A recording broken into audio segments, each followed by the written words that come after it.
లీడర్స్ని కూడా కలవకూడదంటూ మత్స్యకారులు ఒక డెసిషన్ తీసుకున్నారు. మరి దీనికి సంబంధించి లేటెస్ట్ అప్డేట్ తీసుకునే ప్రయత్నం చేద్దాం. వాస్తవానికి మత్స్యకారులు ఎదుర్కొంటున్న ప్రాబ్లమ్స్ ఏంటి, దానికి సంబంధించి డీటెయిల్గా మాట్లాడుకునే ప్రయత్నం చేద్దాం. ఇటు నెల్లూరు నుంచి మా ప్రతినిధి గయాజ్ అందుబాటులో ఉన్నారు. గయాజ్తో మాట్లాడి తెలుసుకునే ప్రయత్నం చేద్దాం. గయాజ్, చెప్పండి, అసలు మత్స్యకారుల ప్రధాన ప్రాబ్లం ఏంటి? వాళ్ళు ఎందుకు ఈ పొలిటికల్ మీటింగ్స్ కానీ లీడర్స్ని కానీ కలవకూడదని వాళ్ళు అనుకుంటున్నారు? కళ్యాణ్, కూటమి ప్రభుత్వం జివ్వలదిన్నె షిప్పింగ్ హార్బర్ ను ప్రైవేటీకరణ చేయాలన్న ఆలోచన నేపథ్యంలో ప్రైవేటీకరణకు వ్యతిరేకంగా పోరాడుతున్న మత్స్యకారులకు అండగా నిలిచేందుకు మాజీ జివ్వల రానున్నారు. ఆయన 10 గంటలకు ఇక్కడ జివ్వలదిన్నెకు చేరుకుంటారు ప్రత్యేక హెలికాప్టర్ లో.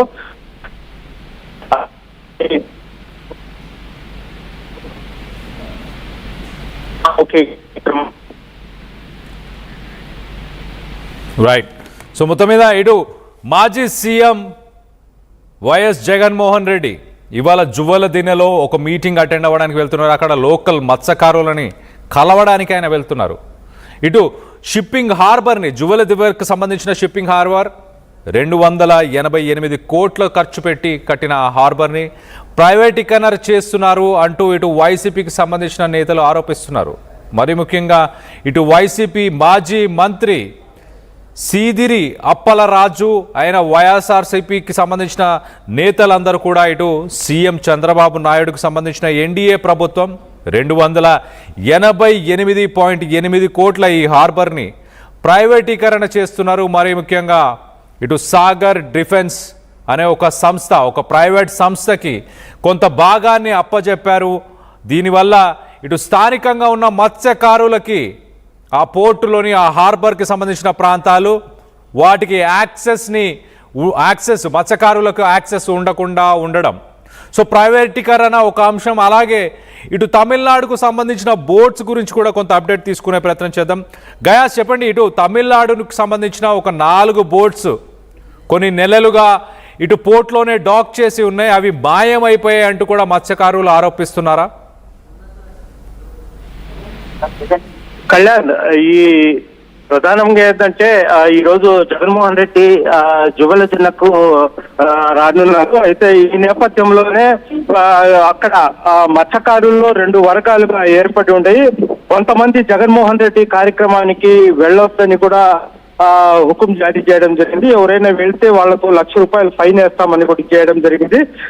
అదే విధంగా ఇసుకపల్లి అంటే ఎంపీ బీదా మస్తాన్ రావు వాళ్ళకి సంబంధించిన ఇసుకపల్లిలో మాత్రము జగన్మోహన్ రెడ్డి ప్రోగ్రాం పోతే ₹1,00,000 జుర్మానా వేస్తామని కూడా వాళ్ళు ప్రకటించడం జరిగింది. కొంతమంది మత్స్యకారులు పోవద్దని, మరికొంతమంది వెళ్లాలని ఈ విధంగా ఉంది. దీంతో ఇక్కడ హై టెన్షన్ ఏర్పడి ఉంది. ప్రధానంగా గత నెల రోజుల కిందట జివ్వలదిన్నెలోని పాండిచ్చేరికి సంబంధించిన 3 బోట్లను చోరీకి గురవ్వడం జరిగింది. అయితే దీనికి కారణము ఎంపీ బీదా మస్తాన్ రావు అనుచరుల చేత చేయించాడనేది ఈ మత్స్యకారులు మొత్తము ఆగ్రహం వ్యక్తం చేయడం జరిగింది. దీనికి సహకరించిన వాళ్ళందరినీ కూడా కట్టేసి ఇచ్చేసిన తర్వాత బీదా మస్తాన్ రావు చెబితేనే మేము చేశామని కూడా వాళ్ళు ఒప్పుకోవడం జరిగింది. అయితే ప్రధానంగా ఇది జరుగుతున్న నేపథ్యంలోనే ఈ కూటమి ప్రభుత్వం జివ్వలదిన్నె షిప్పింగ్ హార్బర్ ను ప్రైవేటీకరణ చేయాలనే ఆలోచన ఉందంటూ కూడా ఈ వైఎస్ఆర్సీపీ నేతలు చెప్పడం, దీంతో మరింతగా మత్స్యకారుల్లో ఒక ఆందోళన ఏర్పడింది. అయితే ఈ నేపథ్యంలోని ఈ రోజు 10 గంటలకు జగన్మోహన్ రెడ్డి జివ్వలదిన్నె హార్బర్ చేరుకుంటారు.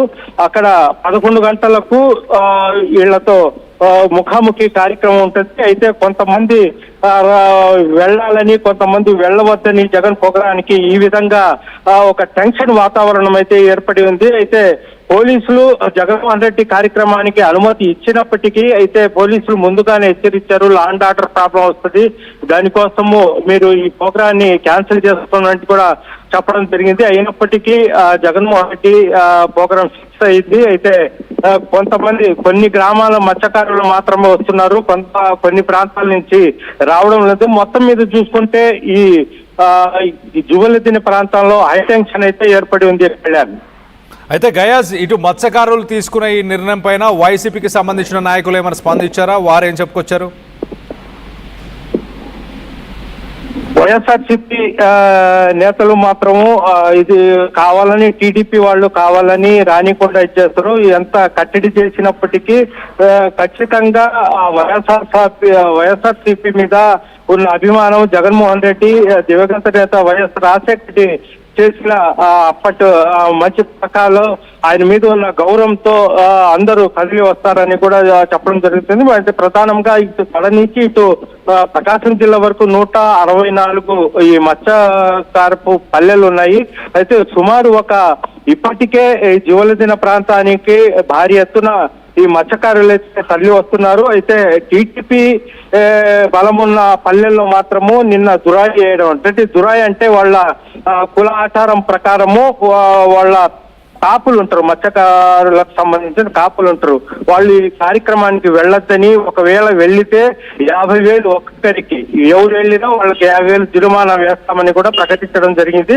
అయితే కొన్ని గ్రామాల వాళ్ళు మాత్రమే ఇటు రావడం లేదు. అయితే ఇప్పటికే మత్స్యకారులు చాలా మంది జువెల్దికి చేరుకున్నారు Kalyan. Right guys, thanks for the latest update. మొత్తం మీద ఇటు మాజీ సీఎం జగన్ పర్యటన కొంత పొలిటికల్గా రగడనైతే ఇటు రాజుకుంది. ఇటు నెల్లూరుకు సంబంధించిన ఇసుకపల్లి, అలాగే పరిసర ప్రాంతాల్లో ఉన్న గ్రామాల్లో ఉన్న ప్రజలు, మత్స్యకారులు కొంతమంది ఇటు పొలిటికల్ లీడర్స్ని, పొలిటికల్ మీటింగ్స్ని కూడా అటెండ్ అవ్వకూడదు. ఇటు హార్బర్ని ప్రైవేటీకరణ చేయడం ఒక అంశం అయితే, ఇటు పాండిచ్చేరికి సంబంధించిన బోట్స్ కూడా మాయమవడం, ఈ 2 అంశాలపైన మత్స్యకారులు ఇటు ఆగ్రహంగా ఉన్నట్టు తెలుస్తుంది.